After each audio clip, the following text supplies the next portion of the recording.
December 6, 1972. Eugene Cernan, veteran astronaut and commander of Apollo-17. He would be the last Apollo astronaut to stand on the surface of the moon. Dr. Harrison Schmitt, better known as Jack. He would be the first geologist to set foot on an alien world.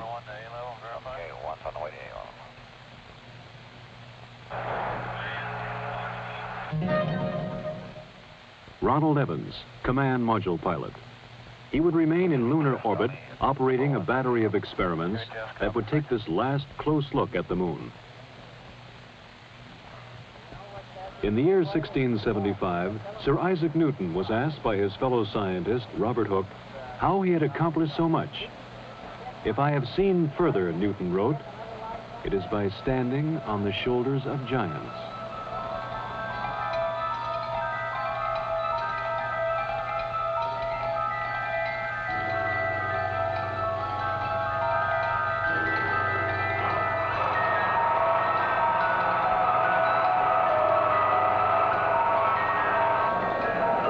Propellant tanks have been pressurized. The engines will build up to a thrust of 7.6 million pounds. T-minus 30 seconds. We have a cutoff. We have a cutoff at T-minus 30 seconds. This cutoff was automatic, done by the sequencer. One command, pressurized the S4B stage, was not given. And despite the fact that it was going to be done manually, the sequencer, in effect, said, I didn't tell you to do it, and therefore you can't be doing it. So at 30 seconds, it very properly stopped the operation. Most of the work was being done right off the firing room in the Launch Control Center at Kennedy. However, there was a great deal of support from the Marshall Space Flight Center, who had a comparable operational group working there with their contractors. So we concluded that we were safe, and we gave the word to jump route to one signal and proceed, which we did.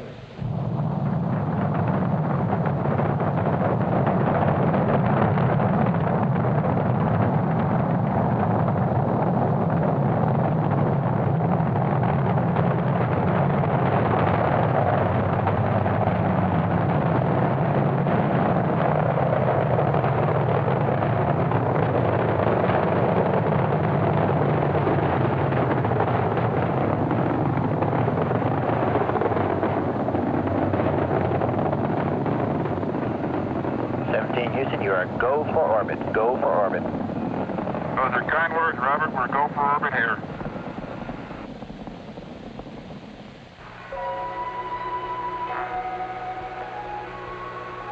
After checking out the spacecraft in Earth orbit, they burned out of orbit and headed toward the moon. Houston, we're right in the middle of a snowstorm. Ron Evans, at the controls of the Command Module America, moved in to dock with the lunar module Challenger. They pulled Challenger free of the booster's third stage, then continued the 3-day coast to the moon. GNS, ATM, ECHO. Even as Cernan, Evans, and Schmitt headed toward the moon, directly below the Apollo-17 control room, Flight Director Don Putty ran his crew through a launch simulation for the first Skylab. As you're probably well aware, we are still working on other programs, Skylab being the prime effort starting in the spring of next year. We're also working on the cooperative mission with the Russians, which will take place in 1975. And of course, we've got quite a few of the flight control team as well as other center elements involved in the work on the shuttle. So it's the start of a new era, I hope. Skylab, of course, will fly in the spring of next year with 3 men going up and spending 28 days, and then 2 months later after they land, we'll put 3 men up for 56 days. They'll come down, and 30 days later, another 3 will go for 56 days. So a year of 73, calendar year, will certainly be a busy one from the standpoint of manned spaceflight. December 10, 1972. America and Challenger went into orbit around the moon. Houston, this is America. You can breathe easier. America has arrived on station for the Challenger head. The next day, December 11th, Cernan and Schmidt entered the lunar module and undocked.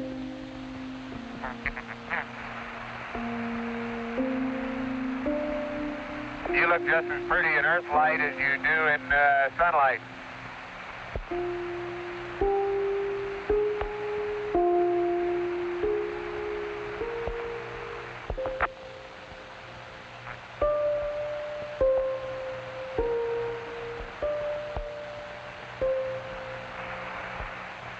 Roger, America. Have a good burn. You're loud and clear.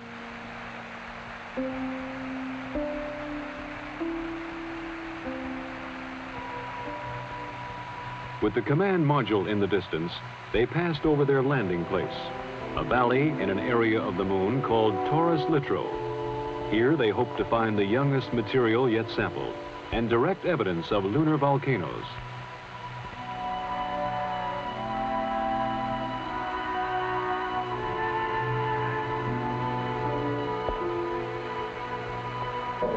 You're looking real good, Gene. Right down the line. Oh, man, we're level with the top of the massif now. Okay, stand by for pitch over. Oh, are we coming in? Pitch over is proceeded. And there it is, Houston. There's Camelot. Wide on target. I see it. We got them all. 42 degrees, 37 degrees, to 5,500. 53 degrees. Okay, I've got Jorge, I've got Poppy, I've got the triangle. That's 2,500 feet, 52 degrees. H-dot is good at 2,000. H-dot is good. Fuel is good. Going down at 10, cut the H-dot. The fuel's good. 110 feet, stand by for some dust. Little forward, G. Little forward a little. 90 feet. Little forward velocity. 80 feet. Going down at 3. Getting a little dust. Going down about 2. Very little dust.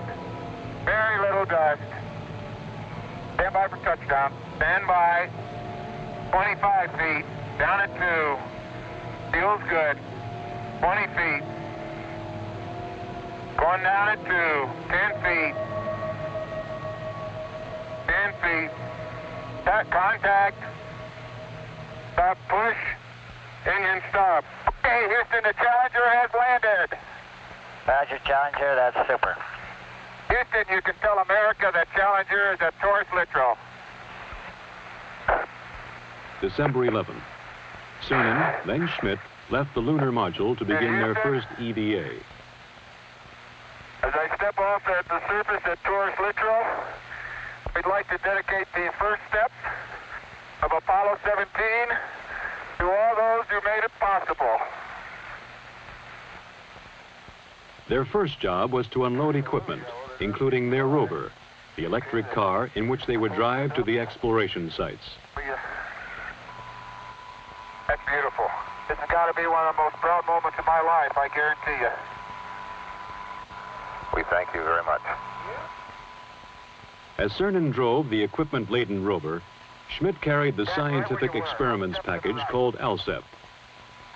Hey, do you need me, Gene? Nope. I'm going to go deploy an ALSEP. Have at it. In Houston, scientists in the science support room watched, correlating and directing their movements. Okay, Bob, I've got my tools of the trade right here. As Schmidt set up the various experiments, Cernan drilled a series of holes, both to collect core samples and to implant experimental probes. Oh, we're out in the ejector blanket of Camelot for sure now. Yeah. Man, it didn't feel like this stuff was that hard. No, I'll get it. I knew there was something I needed to get the jack in over here, other side. Let me put some weight here. Not going anywhere. Oh, he's going slowly, Bill. Very slowly. I'm gonna get this thing out now that I got it. Boys, you know, that's what you call getting heading down into your work.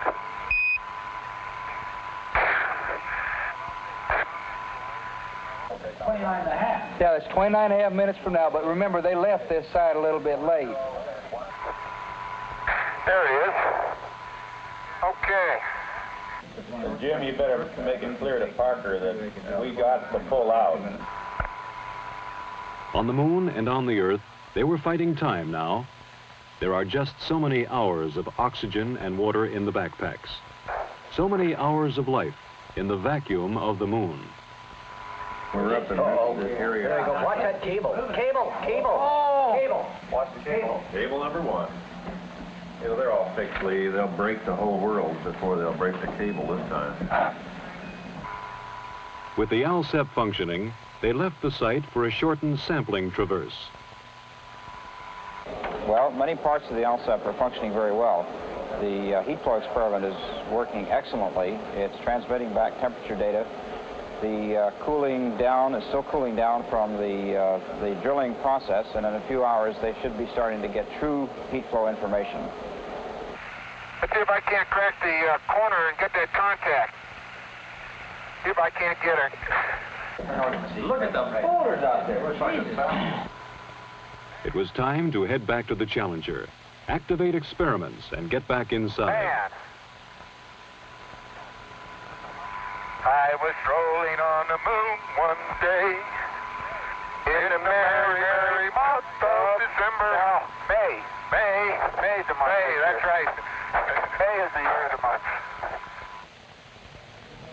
As the astronauts rested, engineers in 2 nations were working out technical problems of the Apollo-Soyuz test program, the first joint Russian and American space mission.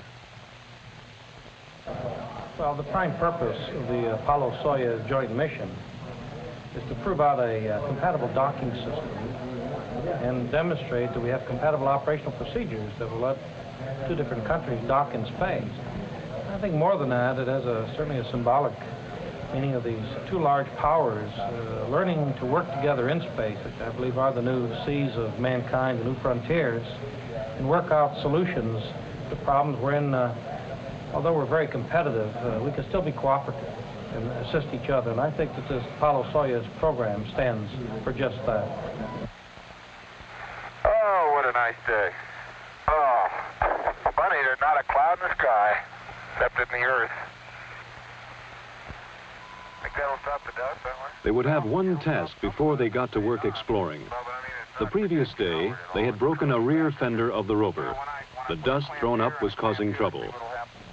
Apollo-16 commander John Young had worked that night in a pressure suit on a way to fix the fender. Oh, okay. On the moon, the astronauts put it together. The fender section formed from a lunar map, molded with tape, then held in place with clamps from the Lunar Module Telescope. It was a repair that would last the remainder of the mission.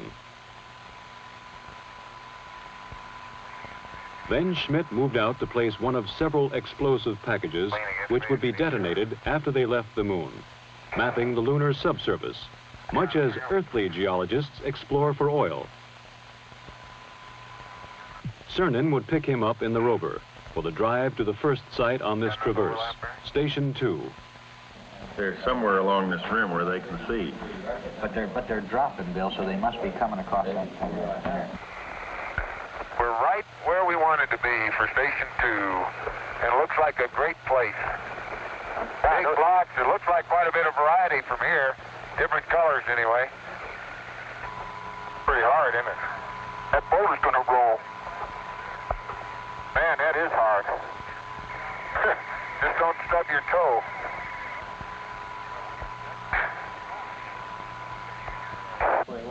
The foreground features are somewhat different, simply because they were farther up under the hill, I think. But otherwise, that's remarkable. Pottery, it's obviously very cohesive because the bottom of the core is not smooth. It's very jaggedy and fragmental-like.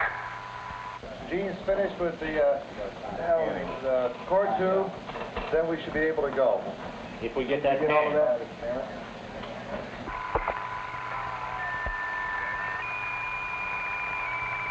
No, dadgummit. Jack Schmidt, having a few problems.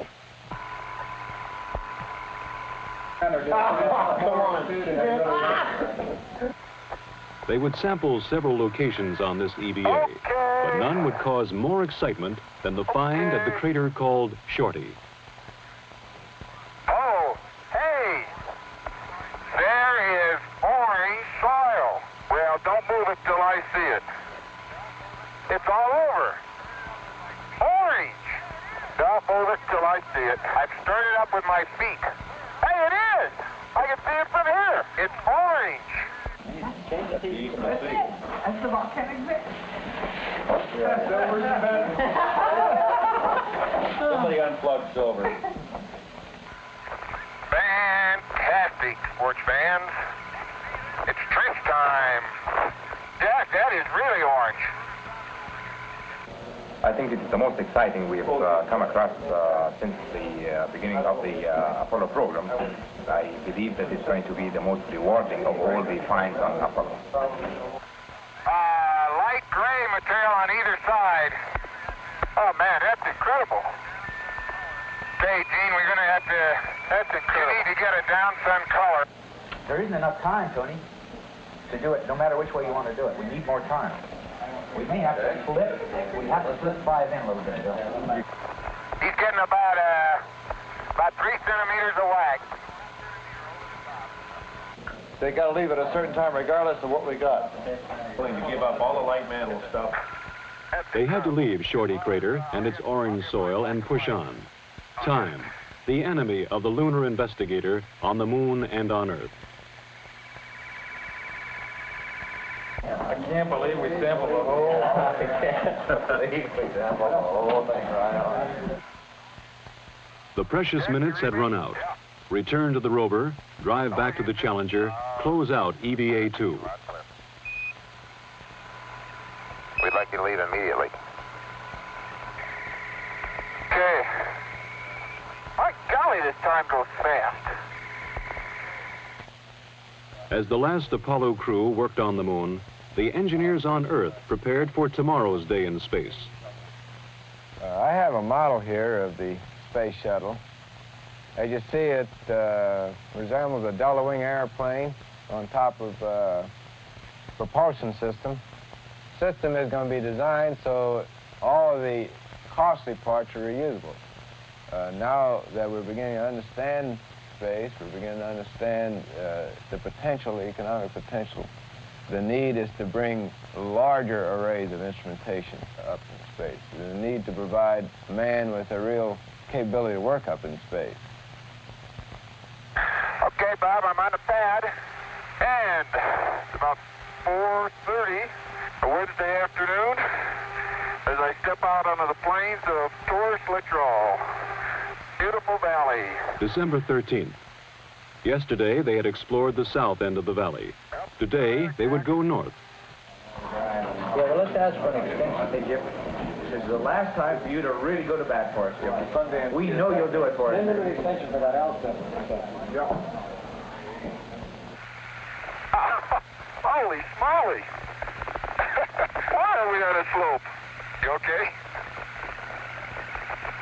Man, that's rough country in there, isn't it? Well, you're looking across Henry. And let me see what it is. Apollo science will continue, and I'm sure you might say the mysteries will continue to come out for many years to come. But of this I'm sure. Man has learned that space is his to explore, and man will return to space to explore, to the moon and beyond.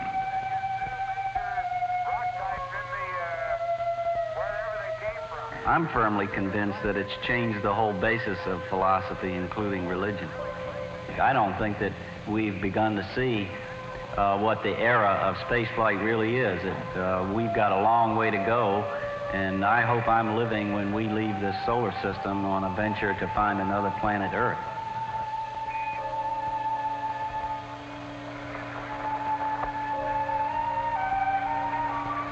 You know, Jack, when we finish with station 8, we will have covered this whole valley from corner to corner.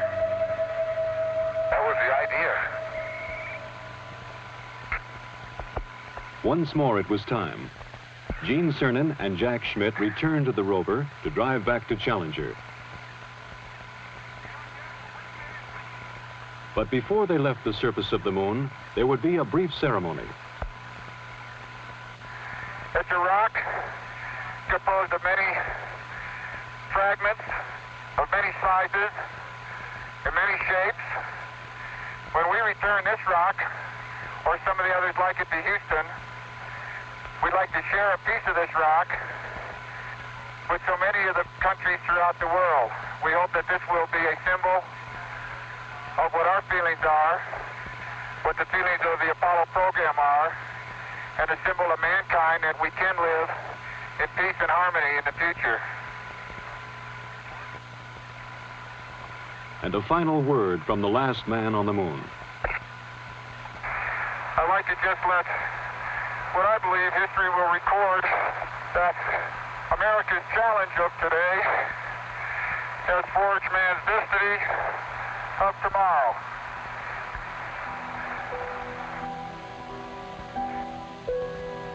While Cernan and Schmitt closed out the last moonwalk and prepared for tomorrow's liftoff, Ron Evans worked on in orbit. Photograph, observe, describe. Keep operating the cameras and experiments in the Science Experiments Bay. In orbit, as on the surface, the seconds are precious. Possibility that's there. How is the experiment working now? Working extremely well. We're looking for subsurface geologic structure in the broad sense, layering, for example. This is the infrared scanning radiometer. What does that do?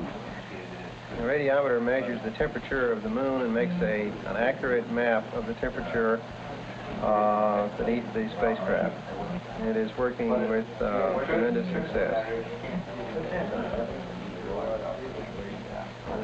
One other thing, how is the experiment working mechanically as far as the man and the machine is concerned? The experiment itself, the hardware is working perfectly, precisely the way it was supposed to work. Everything has functioned properly. An important part of the experiment is it requires the man to operate it. 99, proceeded, 3, 2, 1, ignition.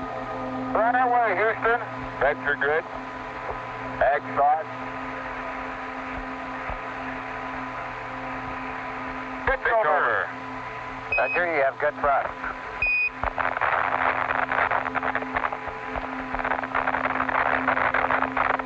Okay, 30 seconds. 308 your number.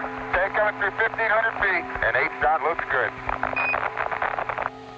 On the descent stage of Challenger, forever on the moon, they left a plaque reading, "Here man completed his first explorations of the moon, December 1972 AD. May the spirit of peace in which we came be reflected in the lives of all mankind." One revolution later, Cernan and Schmitt caught up with Evans and prepared for docking. Good to see you. Good to have you all back up here. It's been a good trip. Man, that Challenger's a beautiful vehicle. You betcha. December 16th. Burn out of lunar orbit and head home to Earth.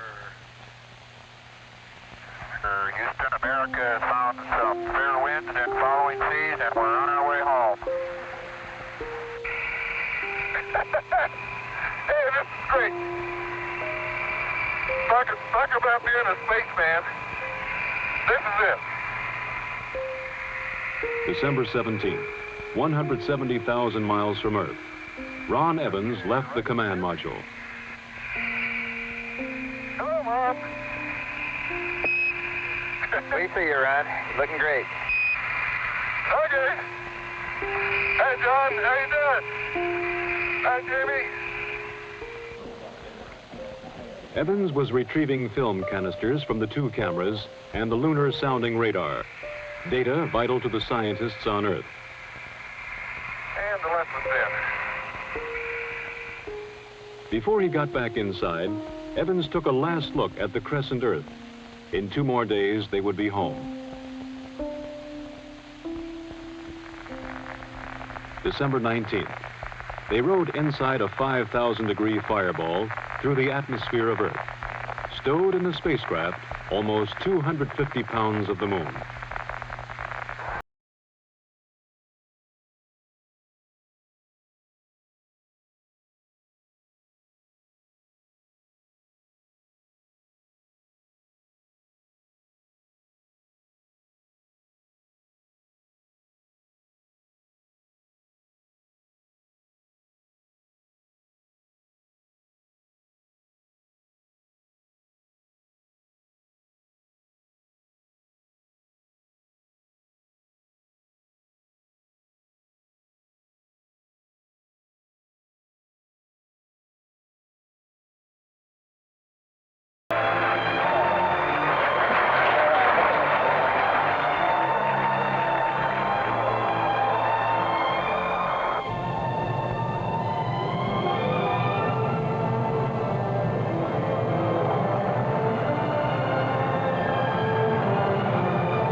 This closes a golden chapter in the age of space exploration.